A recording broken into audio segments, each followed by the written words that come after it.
personne ne le sait pour l'instant.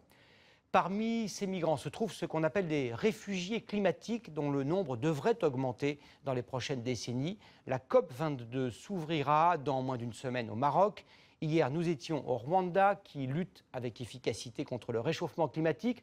Aujourd'hui, je vous emmène en Afrique de l'Ouest, au Bénin, l'un des pays les plus pauvres du monde. On essaie aussi de préserver l'environnement tout en luttant contre la malnutrition. Reportage de Jean-Baptiste Bouvet et Christine Oberdorf. Imaginez-vous à l'ombre d'un cocotier, les yeux absorbés par ce bleu horizon. La réalité est un peu plus douloureuse. Ce littoral béninois est encombré de détritus, principalement des déchets plastiques rejetés par les vagues. Chaque jour, ces pêcheurs le constatent, leur océan se réchauffe et il est souillé par de multiples pollutions industrielles. Les stocks de poissons déclinent. Si déjà le milieu immédiat est pollué, c'est sûr, les poissons vont chercher à sortir de ce milieu-là pour aller plus loin.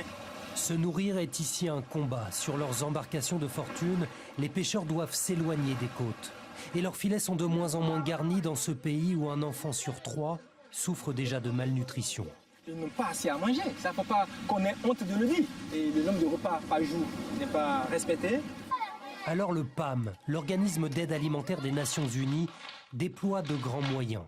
485 écoles béninoises bénéficient de ce programme spécial pour lutter contre la faim. Des repas nutritifs chargés en protéines végétales sont servis aux enfants.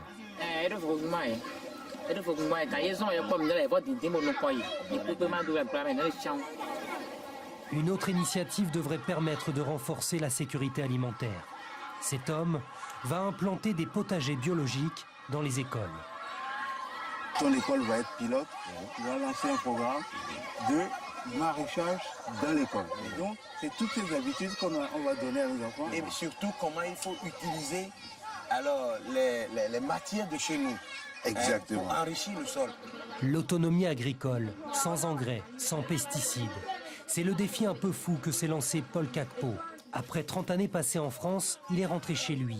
Ici, au sud du Bénin, il transforme ses parcelles sablonneuses en sol très fertile. Ouais, c'est l'engrais naturel. On se sert de la bouse de vache, et puis des fientes de poule, et puis aussi du compost.